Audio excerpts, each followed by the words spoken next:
Hörmətli izləyicilər, biz yuqorqi bir qancha xəbərlərimizin mövzuları haqqında, mühim bir qancha mövzular haqqında Türkiye Hacettepe Üniversitesi Tarix Fakültesi o'qituvchisi, shuningdek strategiya mutaxassisi doktor Erkin Akram bilan telefonda ziyorat edib boramiz va doktorning analizlarini diqqatingizga sunamiz. Hozir o'zi Anqaradan bizga bevosita telefonda bog'lanamiz. Assalomu alaykum. Aleyküm selam. Qanday ahvolingiz doktor, yaxshimisiz? Yaxshi, o'zingizcha. Allohga shukr, rahmat. Oldi bilan ziyoratimizni qabul qilganligingiz uchun ko'p rahmat aytamiz. Men rahmat aytaman. Doktor, bugun bir qancha savollarim bor sizdan so'raydigan. Oldi bilan biz o'tgan hafta biz xabarimizda bergan Xitoyninki o'sha Uyg'urlarga yaqindan bu yana yo'l qo'yayotgan o'sha yangi pasport, ya'ni Uyg'urlarniki xolisa o'sha 15 kundan bosh iltimos qilsa 15 kunda pasport berilganligini Xitoyninki xabarlarda hozir ko'plab chiqyapti. Mushu Xitoyninki Uyg'urlar bo'lgan bu siyosatninki agar rost bo'lib qolsa, bunda ijro qilinsa, oldimizgi kunlarda albatta texnik ochiq ko'ramiz. Bu siyoset sizce nimalarni maqsad qiladi? Rost Uyg'urlarga echib etishni maqsad qilamdi yoki buning keyinda boshqa bir maqsadlar bormi? Sizdan oldi bilan bu fikringiz, buning bo'lgan fikringizni aytib o'tsam. Hamda Xitoyninki qanday bir maqsad bilan tuyuqsizlar bu pasportni mana erkincha berayotganini hamda biz hozircha ochiq bilmaymiz hamda. Çünkü Xitoyninki bu deganlarimiz buni izoh bergandek emas hamda. Xo'sh. Shuningga bu Turkistonda yaqinqi zamonda pek murakkab bo'lib ketdi vaziyatlar, pek jiddiy. Hamda bu ciddi mangil ve seçimi bu kaylankançılıkla veya bu inkazda pek güçlü olup geçse çatak olan mikide belki bir yumuşturuş siyasetine yürütülen buluş mümkün. Bundan başka belki bu nime merkez hükümetinin de ama bundan haberi var da oylayman. Çünkü bunda devletin ki privat menfaatiyle münasebetlik bir akval bu. Hoş. Ama bu fandak Uygurları birdi. Bunda haterlik Uygurları biremdi misalga urtukarlarının içinde birisi mışında bir yamanlık iş bakan bu sulağı biremdi bememdi. Ya da urtukarını çetelde bir siyasi faaliyetler karşı bakanlığı biremdi bememdi. Bunu tek yaxşı bilmeye vattimiz. Hoş.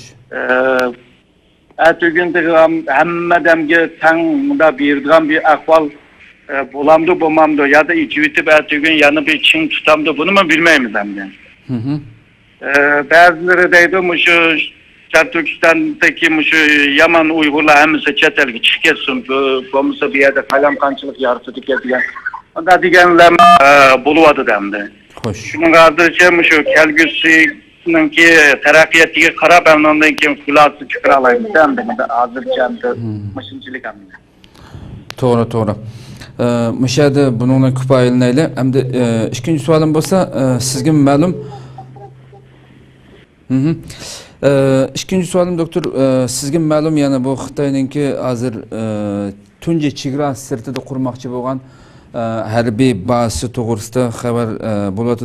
Jibutida qurmoqchi bo'lganligi, bu yerga 10 ming askar o'rnashtirganligi, amaliyotda bu bishada Amerikaniki bu Obuk harbiy bazasida Amerika bazasi bo'lgan hozir bu yerda Jibuti hukumati Amerikaga uqtirish tushirib, ya'ni bo'shatishni va mishaga Xitoyni yerlashtirganligi to'g'riliq xabarlar bor. Bu sizce bu Xitoy bu yerga harbiy baza qurish bilan nima maqsad qilmoqchi? Ve Amerika bu bazını boştup berip Xitoyning bazı qurishga masalan yo'l qo'yamdi bu masalada sizning fikringizni alsam. Hazır Xitoyninki ishlab chiqargan malı bütün dünyada setilyapti. Xo'sh. Yanımda degan maqsadda Xitoyninki iqtisodiy ve ticari menfaat bütün dünyada bor degan gap. Hem de bu iqtisodiy ve ticari menfaatni qo'g'dab qilish uchun, buni xavfsizligini qo'g'dab qilish uchun Xitoyninki şu icra olan devletlerde yüzündeki bazılarını kuruş lazım hem de. O bazılarını kuruşuyla birlikte aşı devlette veya aşı devletke yakın olan yüzündeki şu iktisadi menfaatini qo'g'dash. Yani birisi enerji menfaatini qo'g'dash. Bazı devletlerde neftni chiqarishga, tabiiy gazni chiqarishga tirishyoqdi. Bu bazen üzde bu enerji kuduklarını üzde setip ilvatı da bazen de aşırı bir vasıta şu nime bir gaz ve niptini setip ilvatı da. Meyli kanda şekilde bozulsa bu yerdeki enerji menfaatine koğdaş lazım. Şununla yakın zamanda Xitay'ın şu deniz ermisini güçlendiriyordu. Ama deniz ermisini güçlendiriş için şu hava ermisini güçlendiriş lazım. Bazen de mesela kime bir yerge bir devletke, icrafi devletke bir poğaça vakti ödebilir.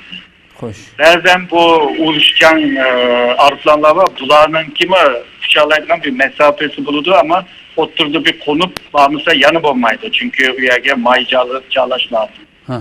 Ama müşünde dünyanın ki moyum, stratejiye orada moyum boğan yerlerde mesela bazını kurgan takdirde mesela kiminin ki kilip kitizan ya kiminin acı uruşan kiminin ki aşağıda turaklık yeri buludu. Remote yerimi buludu. Onundaki o yerden su veya yaydıgan açlık pek diyen nersini aldığanmışında bir baz buluş lazım da. Şunu da Xitay şu halkıradaki bütün şu menfaatlerini qoğdaş için nurgun yerlerde baz kuruvadı. Bu bazı kuruş onay emez çünkü nurgun devlet onun da ruhsat vermeydi. Ama bazı kembergal devletler bir iş mümkün hem de Xitay iktisadi yardım kılgandan ki. Hem de bu Xitay bunda ikili yayılgandan ki birinci olup şu Amerika'nın menfaatiga ziyan bergan ki. Şununla Amerika bununla takabül tırışıdı. Ama şu deniz cetten deydiğen bolsak, şu deniz küçü cetten deydiğen bolsak, şu Amerika en güçlü kaldı bu dünyada. Hem deniz küçüğüyle hem de şu hava ermi küçüğüyle birlikte bu hareket kılvadıdı ve güçleniyordu. Ama Xitay'daki bu seviyeye kergine yok. Ama Xitay'ın tırışıvadıdı bununla. Yalnızlar Xitay emez. Mesela yükselattan başka devletler mi var? Mesela Brezilya'daydı, mesela Hindistan'daydı. Bunlar ama şimdi güçlerine zirak yerlerge apırıp kılıvadıdı. Ama bazen de Xitay'ın ki şu bazı meselesi belki bazen çatak çıkıştırılışmıyor mümkün. Mesela Somali'de fırıştı üyede el-Kılamı'da içki bu siyasetke takışıp kalgan efallar var. Bunun Afrika'daki Mali diyen devlet duatı üyede mi? Aslında bir niyet duatı ama Amerika, Fransa üyedeki isyanla bastırılıp Fransa üyege tersine işlep tuttu. Amerika mı bu Afrika Erminisi de bir Erminisi var. Bu Afrika Erminisinin güçlendirişle tırışı vardı. Hem de her türlü Amerika mı Afrika'nın bazı yerlerde bazılarını kurup mesela şu Afrika Erminisinin ki merkezine bir yerde kurgan bulsa vaxtada Xitay ile bir yerde rekabet meselesi mi bu nime gün tertibi kilidi. Yani yeni yükselgen güç mevcut olan Cihangir güçke meydan okuydu deyip bunda bir tarihi bir göz karaş var. Hem de her türlü Xitay ile Amerika'nın ki arasındaki bunda ziddiyetler asla köpeydi deyip oylayım. Hem de Xitay'ın ki şu payçek bazırdaki ciddi tövelleşti bunun kana qaraysiz. Bununki Xitay ve dünyaya qandaq ta'sir ko'rsin? Paychekning ciddi tövelleşi mesela hozirgi bugungi xabarlarda mı? Şu en ahirgi 13 ayning ichida Xitaydan chiqib ketgan iqtisod 828 milliard dollardan eshib ketibdi. Endi bu dünya iqtisodiy jihatda ikkinchi cho'ng davlat deb qaralayotgan bu Xitoyninki bu ko'chma mablag'ga bo'lgan munosabat endişlerini küçeytib etganligi analizlari bor. Endi bu davomlash ehtimolli zo'r ekan. Bu Xitoyni masalan vayron qilishga elib boramdi. Bu vaqtdagi fikrlaringiz asam. Endi Xitoy bunda bir qiyinchilikqa birinchi qatim ko'ryapti buni. Xo'sh. Buni ancha-muncha ama bunda bir ta'sirlik bo'lmaganti. Yani Xitoyninki bu iqtisodiy taraqqiyot 30 yildan beri devamlı ilgilep mandı.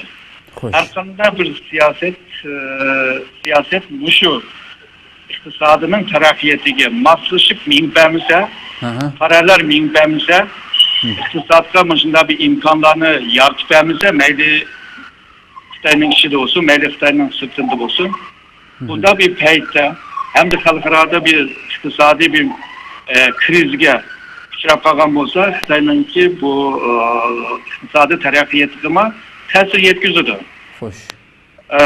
Yana birisi Xitoyningki iqtisodiy taraqqiyot asosan shu chet eldan mablag' ilib ya da bir qism texniklarni ilib, texnikani. Bundan keyin Xitoyda ishlab chiqarib, undan keyin xalqaro bozorga sotadi. Shuningdek xalqaro bozor Xitoy uchun ayta muhim. Agarda sirtdan shu mablag'lar azib qolsa, saldigan. Agarda texnika azilib qolsa, hamda xalqaro bozor agarda ajizlab qolsa, misolga bozorda mal oladigan odamlarning soni azaysa, undan keyin bozorda biraz arzon malni oladigan bo'lib qolsa, az oladigan bo'lib qolsa, Xitoyga ziyon berdi. Hozirgi xalqaroniki vaziyat mushu. Ya'ni Xitoy shu keyingi yillardagi iqtisodiy taraqqiyot bilan birlikda o'zininki iqtisodiy tijoriy manfaat dunyo bilan bog'lanib qoldi-ku. Shunaqa dunyoda ozroq bir chatoq chiqsa, Xitoyga ta'sir yetkazdi. Shundaqla Xitoyda bir chatoq chiqsa, xalqaroning bozoriga shunday bir manfiy ahvolni yarata oladi. Shuningda Xitoyninki chek bozorida bir o'zgarish bo'lib qolsa, misolga Turkiyaninki nima o'zgartiriladi ve Amerika'daki New York'nınki o çek pazarına ta'sir yetkazadi. Bu ticaret ve bu iqtisod degan bundaqalar xalqaro birlashib ketdimizmi? Xo'sh. Shuningga bu Xitoyninki shu iqtisodiy taraqqiyotiga qarta siyosiy jihatdan va jamiyat taraqqiyoti jihatdan bir o'zgarish bo'lmag'achqa, hozirgi bundaq bir vaqtincha bir iqtisodiy krizga qarta hal qilishninki uslubini ijod qilamiz degan gap. Shuningga bu uslubninki kamchiligidan tufayli Xitoyninki shu iqtisodiga jiq ziyon berdi deb o'ylayman. Agar hozirgi Xitoyda davom qilayotgan shu iqtisodiy kriz agar bir mezgil davom qilgan bo'lsa, Xitoyninki iqtisodiga jiq ziyon berdi. Xo'sh. Agarda bu iqtisodiy ziyonning Xitoyninki jamiyatga agarda manfiy ahvol yaratib qolsa, zaten bunda bo'lyotdi. Misolga iqtisodiy taraqqiyot qilgan sari, kambag'allar ish ketib, pulni jiq topganda kim pul tepib bordi. Ya'ni o'ttirlikda bir $100 bo'lgan bo'lsa, boylar agarda buningki $70 ilib olgan bo'lsa, $30 butun kambag'al bo'lishdi degan gap. Bu vaqtda bundan bir ahvolda Xitoy jamiyat meselesini yarata oladi. Bu chiriklik degan ahvollar, yo'lsizlik degan ahvollar xalqninki g'azabini qo'zg'andirgan bir ahvollar. Yani iqtisodda bir chatoq bo'lib qolsa, xalq agarda kambag'allashib, yonchug'idagi pulninki qiymati tushib ketsa, mal olay desa olamagan taqdirda, u vaqtida siyosiy meselesini yaratib qoladi. Agar siyosiy meselesini yaratib qolsa, Xitoyninki hokimiyatiga manfiy ta'sir yetkazdi va Xitoyninki hokimiyatininki yiqilishiga ya da Xitoyninki hokimiyatininki parchinib ketishiga, misolga o'lkalar o'z oldiga vaqtincha mustaqil bo'lib, bu burun bo'lgan voqealar yo'q emas. Shunda iqtisoddan tufayli jamiyat meselesinden tufayli siyosiy masalaga ta'sir yetkazib, Xitoyni vayron qila oladigan bir ahvol bor. Bu hozirgi Xitoyninki bu krizi agar qisqa zamonda tugab ketsa, Xitoy o'zini qutqizib o'talaydi bu qiyinchilikdan. Xo'sh. Agarda o'tamay qolsa, Xitoyninki ishi chatoq emas. İnşallah ötemesin deylim. Ama sizce şu turuplu mana ketayotgan normal ketayotgan bu iqtisodniki tuyuqsizlan bu aqaqıdan şu axirgi oylarda yillarda bu tuyuqsiz mendaq kunga tushib ketishi Xitoy har qancha mudohala qilibmi tushiranmasligidagi bu shunda bo'lishiga asosli sabab nima sizcha? Endi buningki tashqi ichki nima amallar vardı bu xalqaroda 2008'den beri bir iqtisodiy kriz var. Xo'sh. Xalqaroda nurg'un misolga bir kriz bo'lgan vaqtida nurg'un xalqlar yonchug'idagi pulni hashilmaydi. saklaydı onu. Hoş hoş. Şunun kadar bazarga pul samıgandan bazarda pul aylanmagandan o devletninki iktisadının terakkiyetini astılaştırdı bu. Hoş. Bu halkaradan kelgen bir tersi. Xitayning ichidagi meselesini deydigan bo'lsak, hozir Xitoy abema o'tgandek mushu siyosiy jihatdan bir islohotni ilib boramag'ashqa, mushu iqtisodningki taraqqiyatiga bir foydasi bo'lmayapti. Hoş. Chunki Xitoy mushu uzun yildan beri mushu siyosiy islohotni ilib bormayapti. Bu agarda iqtisodning taraqqiyatining ilgirlash uchun ya da bunun iqtisodninki hikmimdaligi istikrarlı bir şekilde devam kılışını qo'g'dayman deydigan bo'lsa, siyosiy jihatdan bir islohotni ilib berish lozim. Qonunni kuchlantirish lozim. Anonligan yo'lsizliklarni, chirikliklarni hammani to'sash lozim. Xitoy bugungacha uni qilolmadi. Bo'lmasa shu Hu Jintauning Jabo'ningki vaqtida yaxshi bir fursatda ularni hech nima qilmadi bu yerda.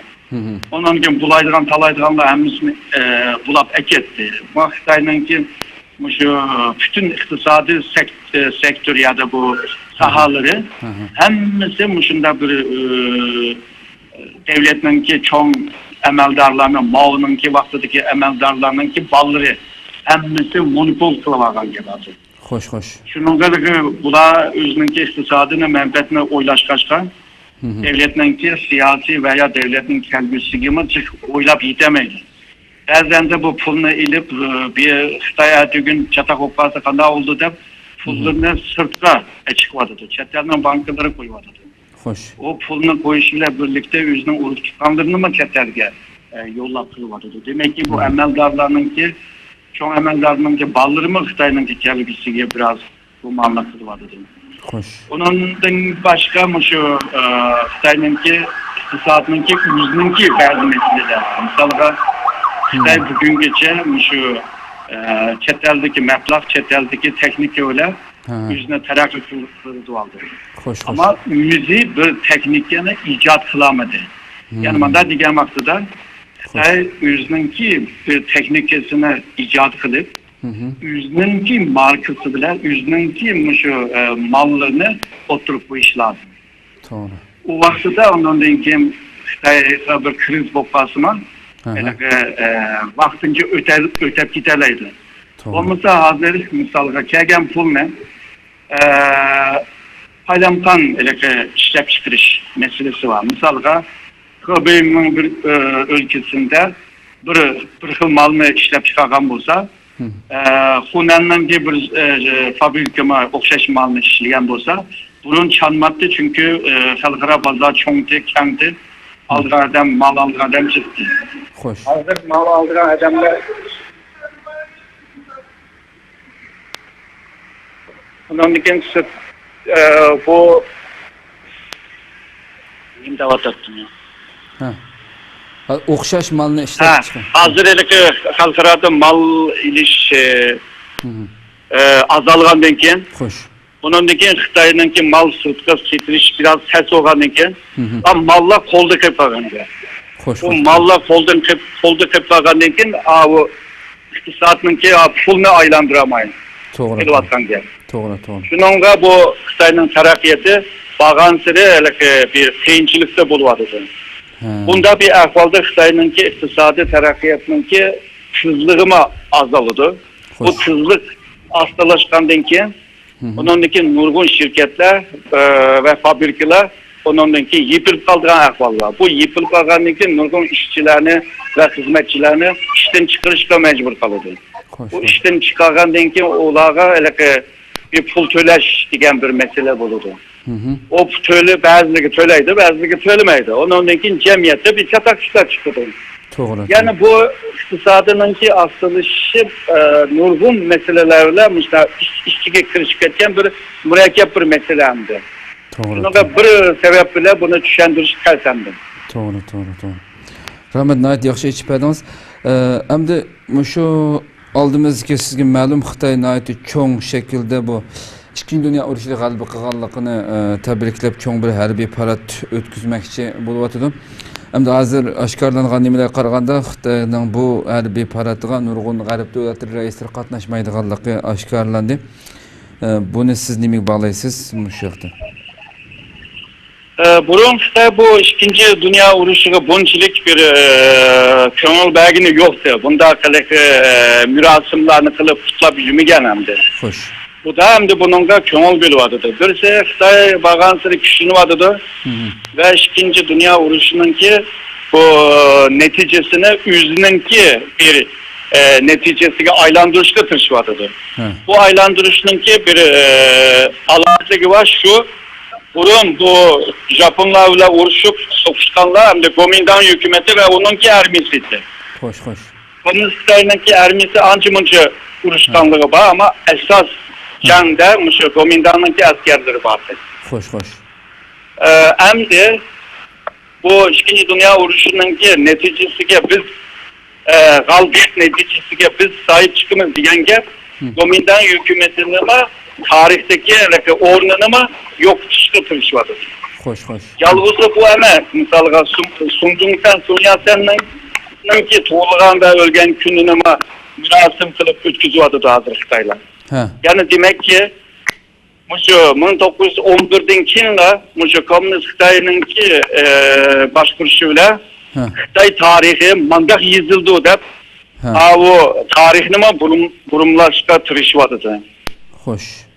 Yani küçük devletninki küçük bir tarihi buluş lazım deb şunda bir faaliyetlerini kılıvadıdı. Ama Xitoyninki miras bu 2. Dünya urushininki kutlash mirasimga nurg'un şu 2. Dünya urushiga qatnashgan, jangga qatnashgan devletlarninki cho'ng amaldorlarininki kagini yo'q. Xo'sh. Bu bo'lsa Xitoyninki bu mirasimninki bir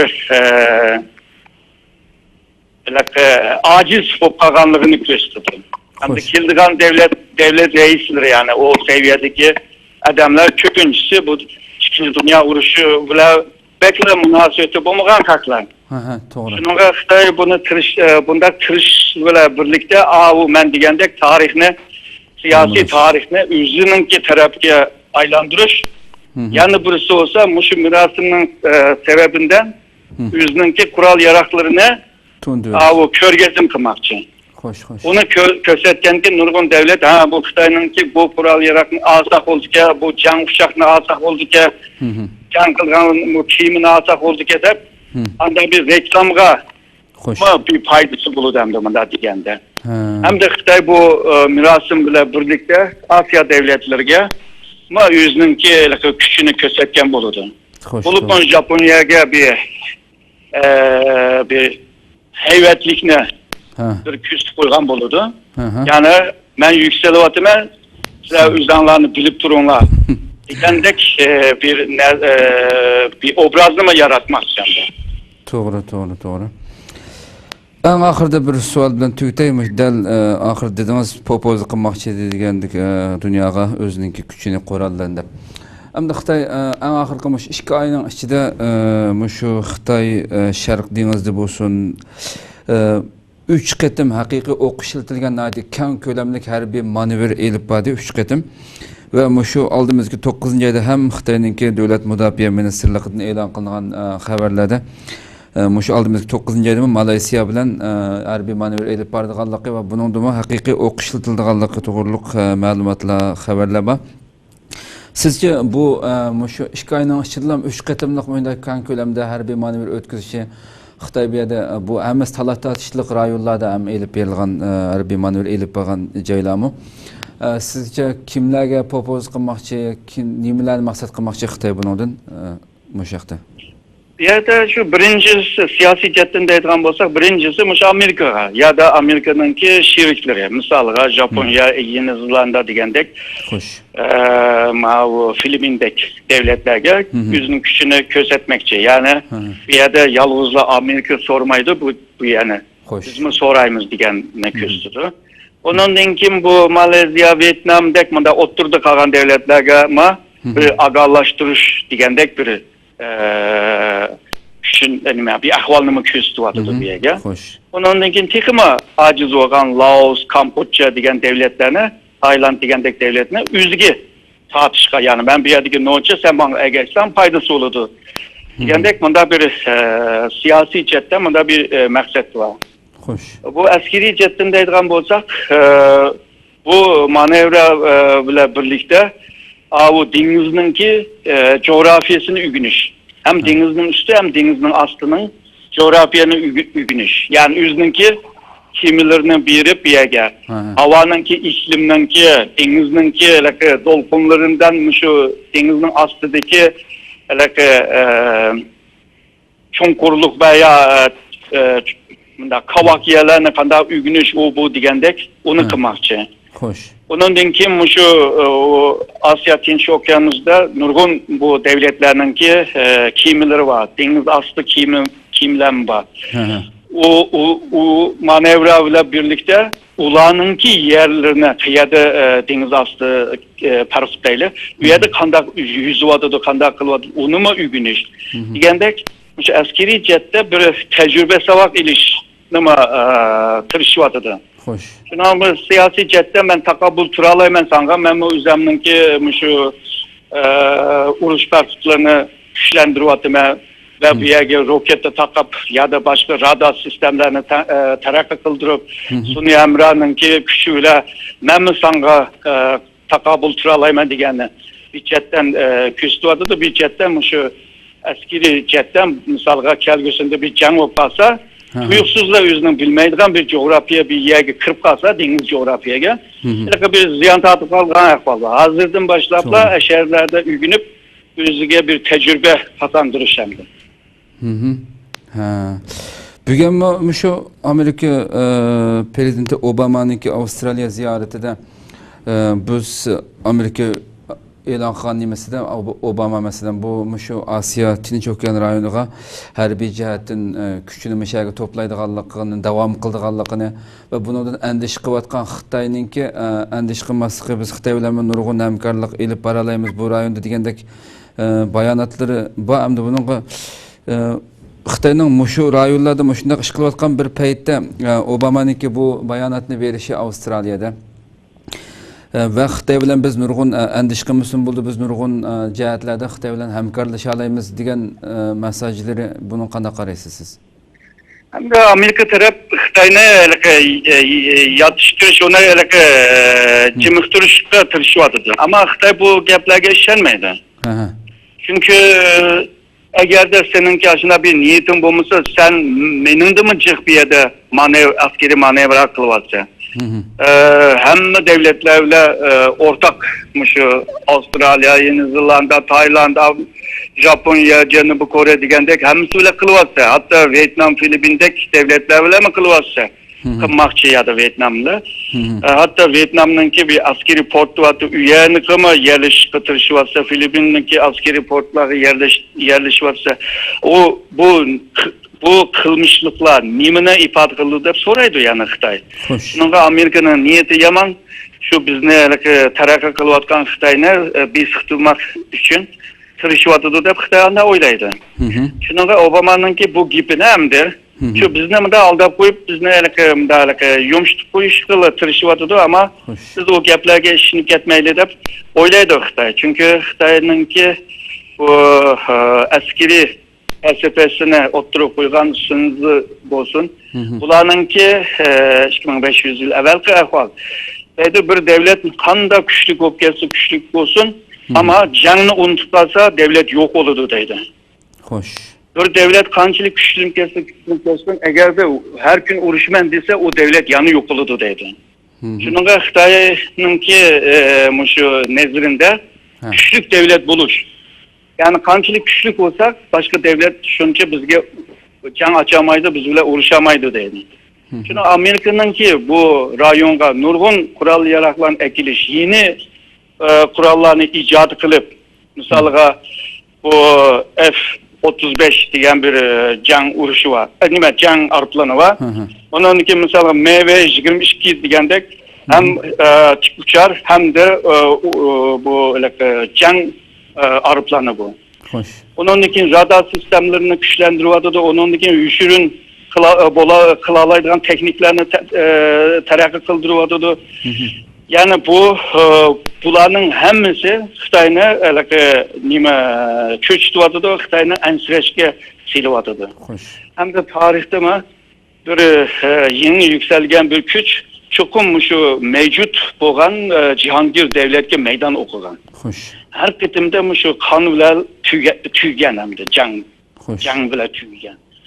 Yalnızlar shu İngilizler Amerika'nın arasında 19. asırda İngilizler bütün şu cihanı sorgan bir devlet hem de. Xo'sh. Bunda Amerika yükselgen vaxtıda ama İngilizler Amerika'ya bunda ötküzüp etken yüzününki bu küçüğünü uruşmay, sokuşmay. To'g'ri. Bundan sırt kim şu 500 yılda 500 yılın içinde bütün şu yeni yükselgen güç çokum şu mevcut Cihangir devletke meydan okugan. Xo'sh. Hem de bu bir tarihi bir hadise bu başka. Nurgun devletler mışınak oylaydı hem de. Hazırki yeni yükselgen Xitay, Amerika'nınki menfaatliğe meydan okudu. Şununla en tövendigende tedbir iliş. Xo'sh. Şununla Asya Tinç Okyanusu'da Amerika o Xitay ile bir topyekun bir can içişemez. Şu strateji isim işildiş. Yani yüzününki şu askeri teknoloji küçüğüyle aşı rayonda Xitay'a strateji isim işiltip onundaki Xitay'ını makul kılmış. Yani ma yolda tırış vardı. Hem de bunda birisi bassa, birisi onunla takabül tutsa ertügün tesadüf bir çatak çıkala mı? Diyen bir mesele mi var? Ama hazırda vaziyet karaydıgan bolsak, o çoğun bir can, yani iki devlet çoğun bir canlı hiç biraz terslik görünüyordu ama bu vekaletten diyen bir uruş var. Misalga Filipin değil. Xitay Filipin bile iç kalsa Amerika Filipin'e kural yarak birip onu kollar. Xitay bile uruşta saldıralaydı. Manda uruşla buluş mümkün. Yani bu rayon karakterli, küçük rayon karakterli can buluşunun ihtimali var ama Amerika bile Xitay 100 kilip manda bir topyekun uruşu biraz testek görünüyordu. Köptün köp rahmet, nayeti kıymetlik yaxşı analizlerini sundunuz. Köptün köp rahmet. Ben rahmet etmem. Rahmet. Allah razı olsun.